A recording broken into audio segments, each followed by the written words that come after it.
Don't move." The blood was still warm.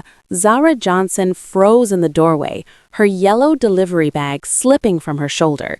The smell hit her first. Copper mixed with rain and something sharper. Fear. Her breath caught. On the sagging couch in the abandoned lobby, a man was dying. His white dress shirt was soaked through, more red than white now. Blood pooled beneath him, trickling across the cracked tile toward her worn sneakers. But it wasn't the blood that made her knees weak. It was the shadows. Through the rain-streaked window behind the couch, 5 silhouettes moved like wolves circling prey. Dark suits, broad shoulders. One was lighting a cigarette. Another was checking his gun. They were looking for him, and she was standing right in their line of sight. "Run," her mind screamed. "Run now." But the man's eyes opened, just barely, dark, feverish, and locked on hers. "Please." The word came out wet, broken, not a command, a prayer. Zara's hand trembled on the doorframe. Outside, the men were spreading out. Flashlight beams cut through the darkness, sweeping closer. She had maybe 30 seconds before they checked this building. 30 seconds to decide if she was the kind of person who let a stranger bleed out on a couch, or the kind who threw away her entire life to save him. Something inside her, something she didn't know existed, made the choice before her brain could. She stepped inside. The door clicked shut behind her, and the world she knew ended. But before we dive deeper, let me ask you something important. Have you hit that subscribe button yet? If this story grabbed you, if you felt that moment of terror and choice, then smash that like button, drop a comment telling me where you're watching from, and share this with someone who loves a dark, dangerous love story. This channel survives because of you. Now, let's rewind and see how a girl counting pennies and a king of criminals ended up in the same nightmare. The apartment was always cold. Zara sat on the edge of her mattress, no bed frame, just a stained mattress on the concrete floor of her basement studio. The eviction notice lay beside her pillow. 3rd one this month. Final notice. Pay $847 or vacate. She stared at her phone. Bank balance, $23.18. Tips from tonight, $11. Her stomach growled, but she'd already done the math. Gas for her bike or dinner? Not both. She chose gas. A knock at the door made her flinch. Not the landlord again. Please, not tonight. Zara Johnson? A man's voice. Smooth, expensive sounding. She cracked the door. A man in a tailored suit stood there, folder in hand. Behind him, 2 more suits waited by a black SUV. "You're being relocated," he said flatly. "Building's been sold. You have 72 hours. Sold? To who? Caruso Real Estate Holdings. The name meant nothing to her. But across the city, at that exact moment, Antonio the Wolf Caruso sat in a leather chair overlooking a skyline he owned. His empire stretched across 12 blocks. His word was law. His enemies were bodies. He checked his Patek Philippe. 9:47 p.m. "Everything ready?" he asked. Marco, his right-hand man, smiled. Everything. Antonio trusted him. Trusted the loyalty he'd built with fear and money. That was his first mistake. The bullet entered his chest at 9:52 p.m. Marco didn't even flinch as he pulled the trigger. "Nothing personal, boss," Marco said, standing over him. "Just business." 3 more shots. Antonio's blood mixed with expensive whiskey on the marble floor. They dragged him out like trash, dumped him in an alley in the South Side, the neighborhood he'd been gentrifying, the neighborhood where people like Zara were being erased. The rain started. Antonio's vision blurred. His phone was gone. His men were gone. He was alone, dying. And across the rain-soaked streets, Zara Johnson strapped on her yellow delivery bag, checked the address on her phone, and started pedaling toward the worst decision of her life. She had no idea that the man bleeding out 3 blocks away would change everything. that the nobody delivery girl would become the queen, and that the men who pulled the trigger would beg for the mercy they never showed. But first, she had to find him. The morning started with a scream. "Where's my food? I ordered 40 minutes ago." Zara stood in the lobby of Tower Heights, one of those glass buildings where people paid more for a studio than she paid for her entire year's rent. The woman in yoga pants in a Cartier bracelet jabbed a manicured finger at Zara's chest. "I'm sorry, ma'am. The restaurant was—" "I don't care about excuses. Look at this." She opened the bag, wrinkling her nose. "It's cold. Disgusting. I want a refund." Zara bit the inside of her cheek. The food was warm when she left. She'd checked. But arguing meant a bad review. A bad review meant less orders. Less orders meant eviction. "I'll report it to the app," Zara said quietly. The woman snatched the bag anyway and slammed the door. No tip. Zara walked back to her bike, jaw tight.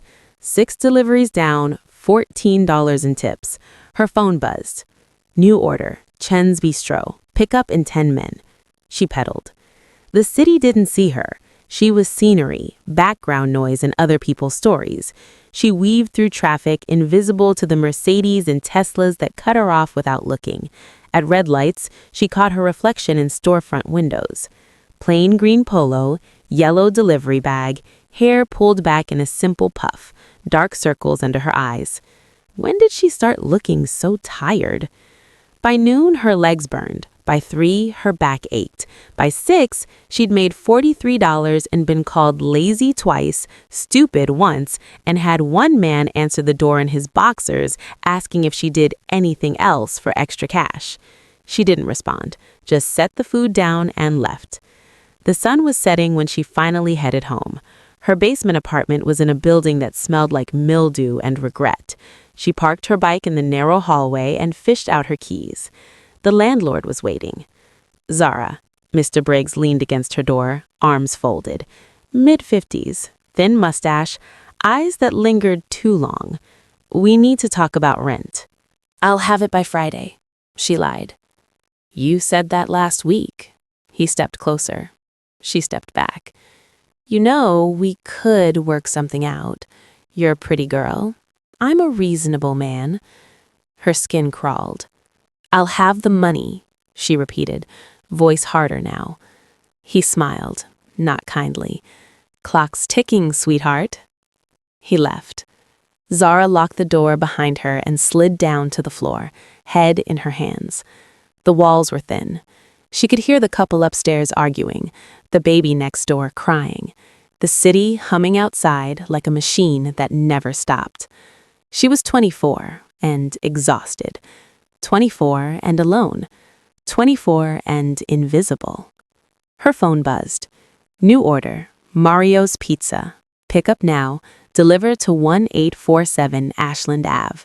She didn't want to move. Every muscle screamed for rest. But rent didn't pay itself. Zara stood, grabbed her bag, and headed back into the rain. She had no idea that this delivery, this one random ping on her screen, would be the last normal moment of her life. 20 minutes earlier, Antonio Caruso owned the world. He sat at the head of a table worth more than most people's houses, surrounded by men who called him boss and meant it. The penthouse suite overlooked the city like a kingdom, every building with his name on it, every street corner paying tribute.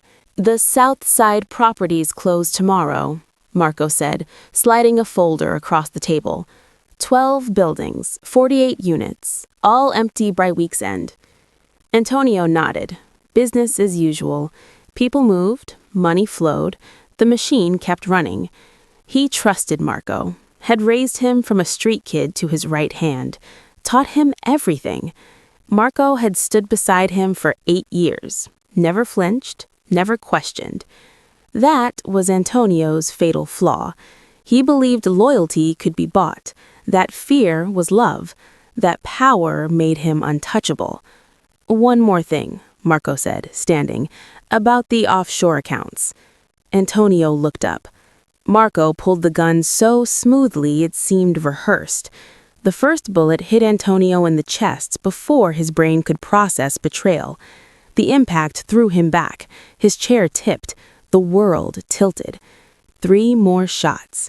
Antonio's blood splattered across the contracts, across the mahogany, across the illusion that he was invincible. The other men didn't move. They'd known. All of them. Antonio tried to speak. Blood filled his mouth. "Nothing personal, boss," Marco said, crouching beside him, almost gentle. "You built something beautiful, but you forgot the most important rule." He smiled. "Everyone's replaceable. Even you." Marco stood, straightening his cuffs. "Get rid of him. Make it look like the Volkov crew. Dump him in the south side." Hands grabbed Antonio. Rough, disrespectful. The same hands that used to open doors for him now dragged him across the floor like garbage. They threw him in the trunk of a car.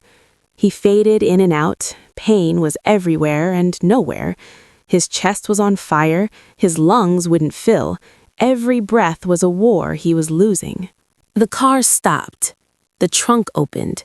Rain hit his face. Someone laughed. "The wolf, look at you now." They pulled him out and dropped him in an alley. Not even an alley, a gap between condemned buildings, trash bags, broken glass, the smell of rot is in coffee shops. Poetic justice, maybe. "Should we make sure he's dead?" someone asked. "Look at him," another voice said. "He's done. Nobody's finding him here anyway. Let the rats finish him." Footsteps faded. Car doors slammed. The engine roared away. Antonio lay in the rain, staring at the sky. His vision blurred. His phone was gone. His empire was gone. His life was draining into a gutter in the worst part of town. He'd built a kingdom on fear. Now he was dying alone, forgotten. Just another body waiting to be found. Zara had dragged furniture before, moved mattresses, hauled boxes upstairs. She'd never dragged a dying man. Antonio was deadweight, literally. 200 pounds of muscle and blood and fading consciousness. She'd managed to half drag, half carry him from the abandoned lobby to her bike. Then she realized the bike was useless. So she walked. Every few feet, she had to stop. Her arms screamed, her back threatened to give out. Antonio's blood soaked through her polo, warm and sticky against her skin. "Stay awake," she kept whispering. "Please stay awake." He didn't respond. The basement stairs were a nightmare. She took them backwards, his arms around her neck, his weight threatening to crush her with each step. Twice, she almost dropped him. Twice, she thought about calling 911. But the men in suits were still out there, searching, hunting, and something told her the police wouldn't help. Inside her apartment, she laid him on her mattress, the only soft surface she had. Blood immediately soaked through the thin sheets. Zara stood there, shaking, staring. Her hands were covered in his blood. Her clothes were ruined. A stranger was dying on her bed. What did I just do? No time for regrets. She grabbed her phone, fingers slipping on the screen. Googled gunshot wound first aid. The articles were useless. Call 911 immediately, apply pressure, don't remove the bullets. She didn't have medical training, she didn't have supplies, she didn't have anything. Except $43 in tips. Zara ran. The corner store was 3 blocks away. The clerk barely looked up as she grabbed bandages, gauze, rubbing alcohol, and duct tape. The total came to $37. Her stomach growled as she passed the discount bread. $6 left, enough for a loaf and some peanut butter. She stared at the bread, then at the first aid supplies. She grabbed medical tape instead. Back in the apartment, Antonio hadn't moved. His breathing was shallow, rattling. She peeled off his blood-soaked shirt with trembling hands.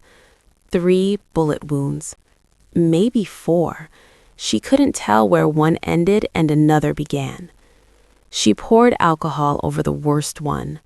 He jerked awake with a strangled gasp, eyes wild. "I'm sorry," Zara whispered.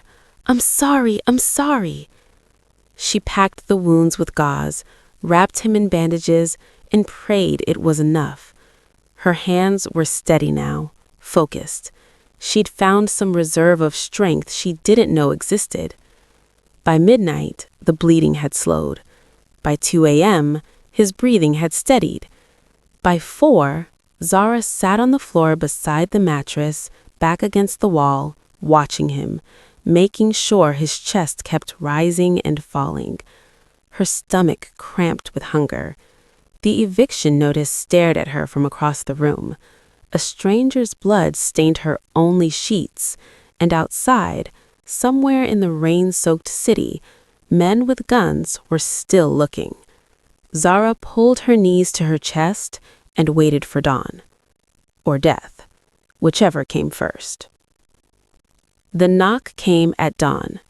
3 sharp raps that made Zara's heart stop. She was at the stove, boiling water for instant noodles, her breakfast and dinner combined. Antonio was still unconscious on the mattress, his breathing shallow but steady. The knock came again, harder. "Police, open up." Zara's blood turned to ice. She looked at Antonio, too big to hide, too injured to move. The mattress was soaked with blood. The apartment reeked of copper and antiseptic. They'd know. One look and they'd know. "I said open up. We're doing a welfare check." Her mind raced. The floorboards. There was a crawl space beneath the apartment. She'd seen it when her sink leaked last month. Barely 3 feet deep, filled with pipes and darkness. She moved fast.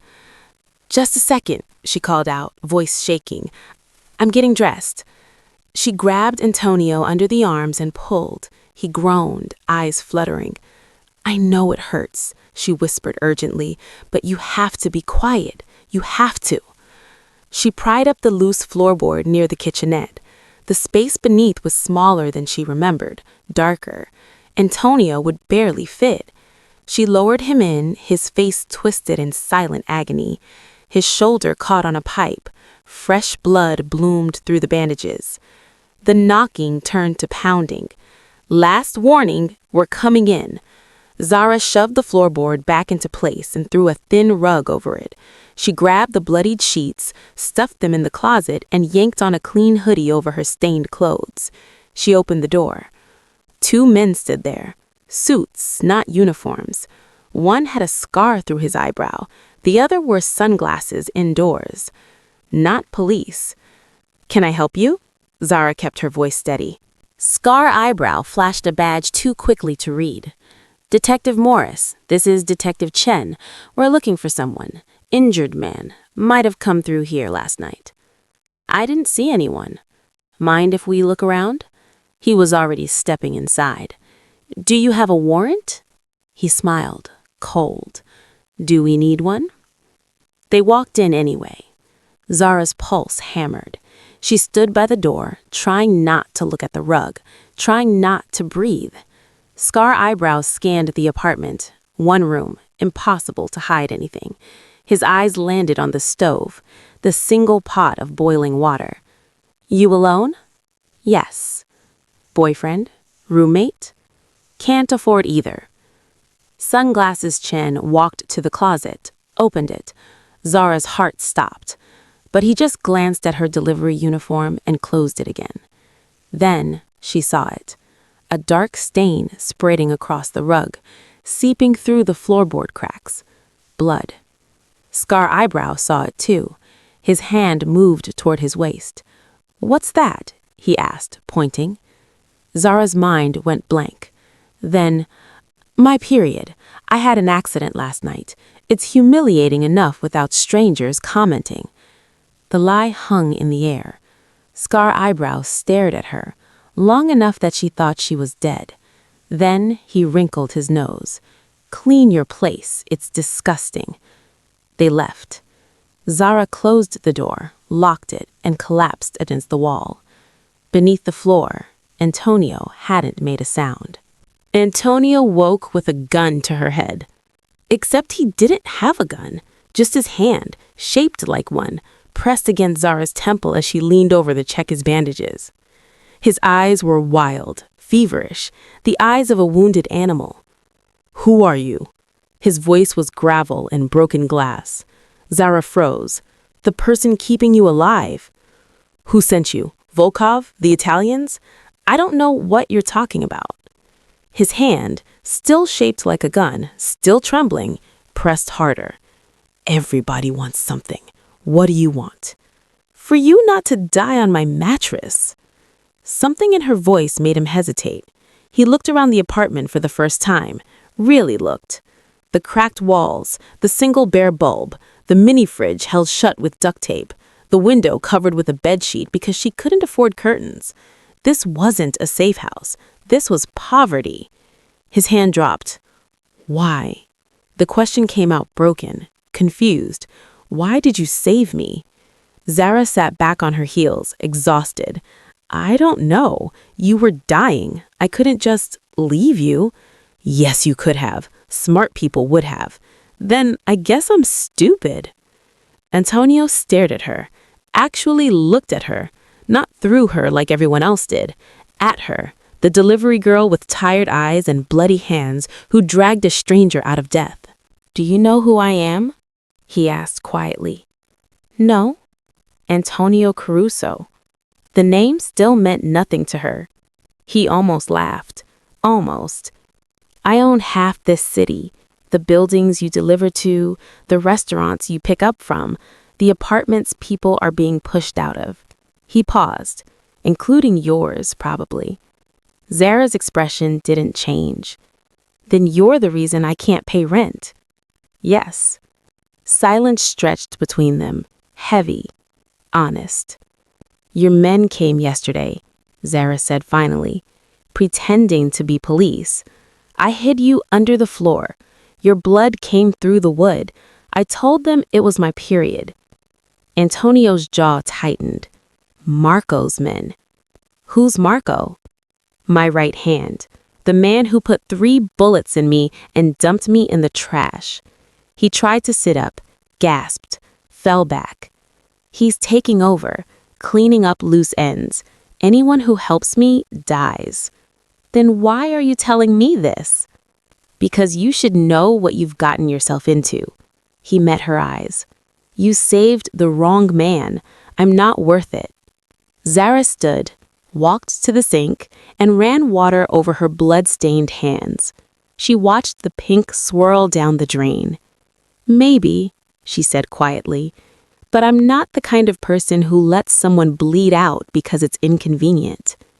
Antonio stared at the ceiling. For the first time in his life, someone had saved him expecting nothing, no payment, no favor, no leverage, just because it was right. "What's your name?" he asked. "Zara." "Zara?" He tested it. "When this is over, I'm going to make sure you never deliver food again." "Is that a threat?" "It's a promise." Antonio's fever broke on the 3rd day. By the 4th, he could sit up without passing out. By the 5th, he was planning revenge. "I need you to make a delivery," he said. Zara looked up from her instant ramen, her 2nd meal in 2 days. "I'm not working for you." "You already are. The moment you hid me, you picked a side." He pulled something from his sock, a small black card, no bigger than a credit card, with a gold chip embedded in it. "Take this to 1247 Financial District, 10th floor, ask for Mr. Chen. Tell him the wolf is alive." "That's it?" "That's everything." He met her eyes. "They'll know what it means. But Zara, Marco has eyes everywhere. If anyone's following you, don't go. Just keep writing. And if they catch me, they won't ask questions. They'll just shoot."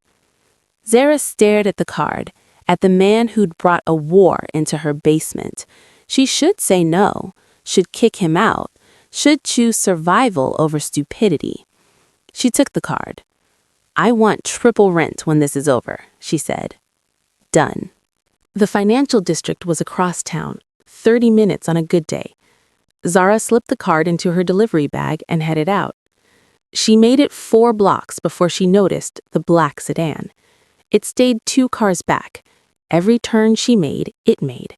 Every light she ran, it ran. Her heart hammered. She pedaled faster. The sedan accelerated.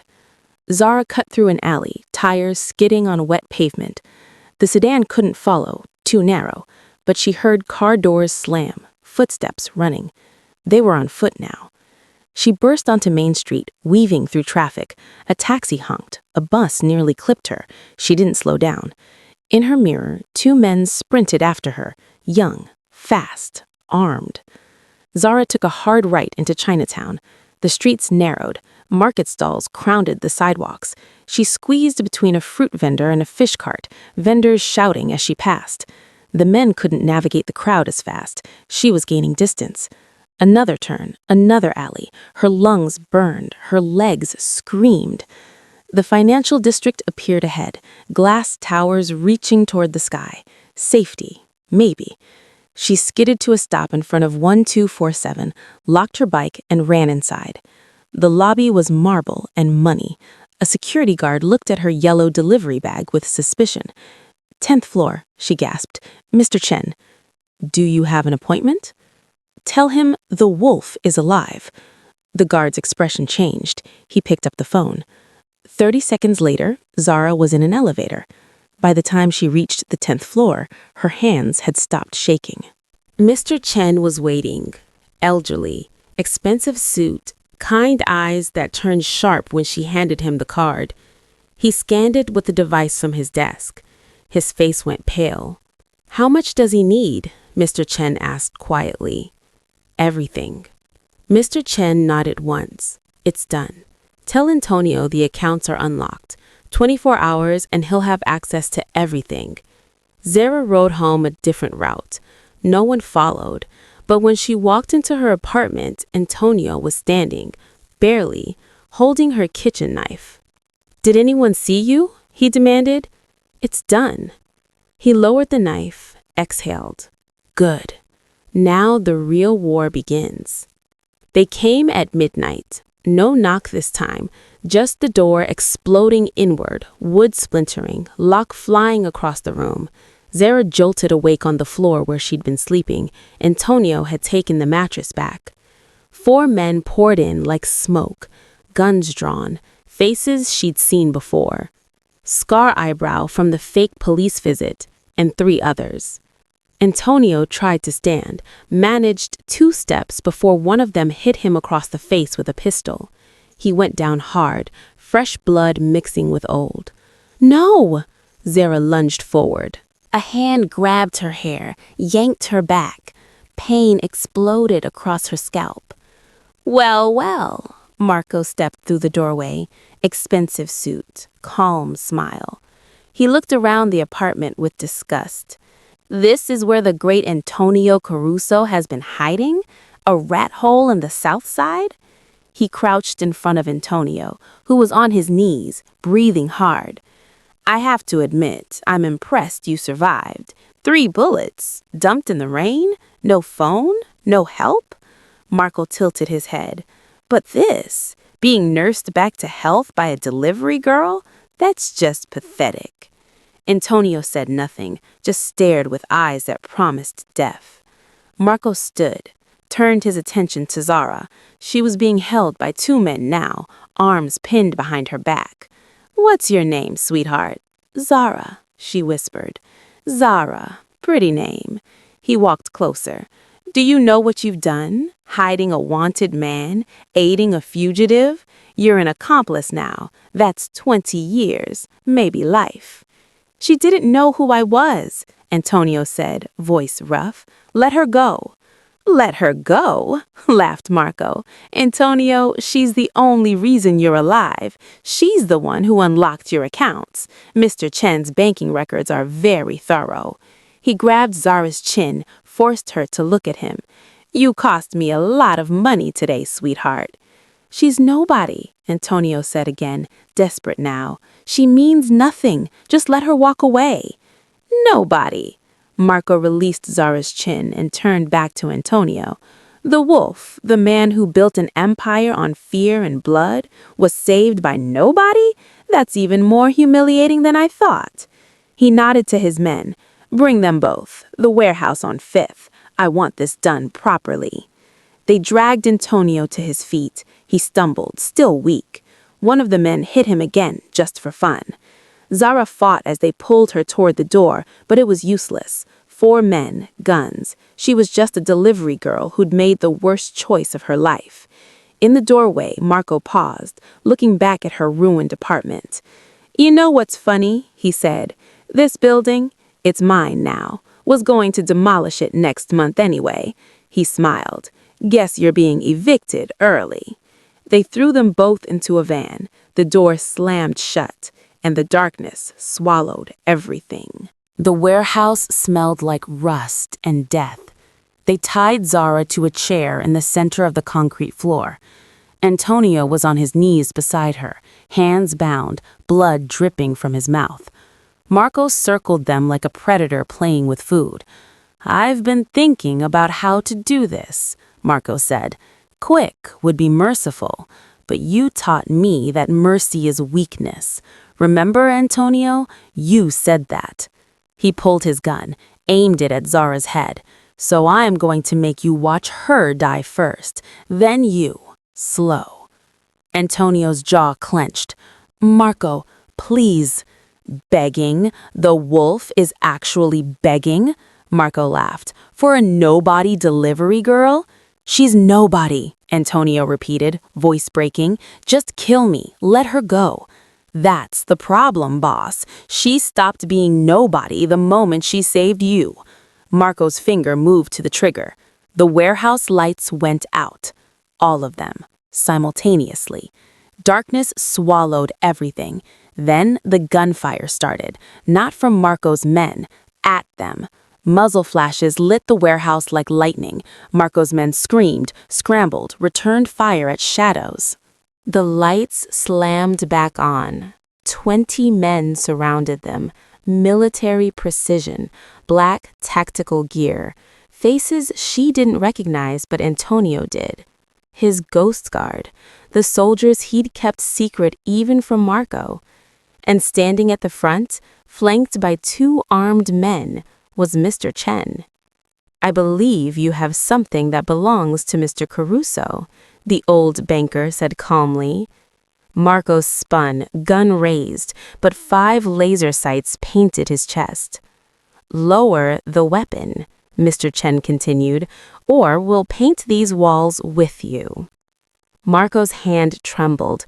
His men were already disarmed, on their knees, surrounded. He lowered the gun. Antonio stood. Someone cut his bonds. He walked toward Marco slowly, limping but alive, strong enough. You forgot something, Antonio said quietly. I didn't build this empire alone. You knew my soldiers, my enforcers, my public face. He gestured to the ghost guard. But you never knew about them, the ones I kept hidden, the ones who answer to no one but me. He stopped in front of Marco, eye to eye. You thought killing me would be enough, but I prepared for betrayal, for death, for everything. Antonio turned to Zara, still tied to the chair. Except her. He walked over, untied her himself, helped her stand. Zara saved my life expecting nothing, so I gave her everything. He looked at Marco. When I unlocked my offshore accounts, I didn't just access my money. I transferred ownership. All of it. Zara stared at him. What? The buildings, the businesses, the debt half this city owes. Antonio's voice was steady. It's yours now. Legal, binding, irreversible. Marco's face went white. She's not nobody anymore, Antonio said. She's the woman who owns everything you wanted to steal. He turned back to Marco, smiled. And I'm the wolf who came back to collect. 3 months later, Zara stood in an office she still couldn't believe was hers. Floor-to-ceiling windows overlooked the city. The same streets she'd pedaled through, invisible and exhausted. The same neighborhoods where people screamed at her over cold food. The same buildings where she'd been nothing. Now, she owned them. The tenants in the South Side buildings are asking about rent increases, Antonio said from behind her. He stood near the desk, her desk, reviewing documents. His wounds had healed, leaving scars he wore like badges. What do you want to do? Zara turned. Freeze all increases for 2 years and cancel evictions for anyone who's late because of medical bills or job loss. That'll cost us millions. Then we lose millions. She met his eyes. I'm not becoming the person who threw me out.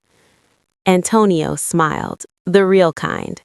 That's why I gave it to you. The door opened. Mr. Chen entered with a tablet. The restructuring is complete. Caruso Holdings is now officially Johnson Caruso Enterprises, 50-50 ownership. Partners, not boss and employee, not savior and saved. Equals. And Marco? Zara asked quietly. Right where you left him, Antonio said. She'd chosen his punishment herself. Not death, that would have been mercy. Instead, Marco and his conspirators were stripped of everything. Their money, their power, their names.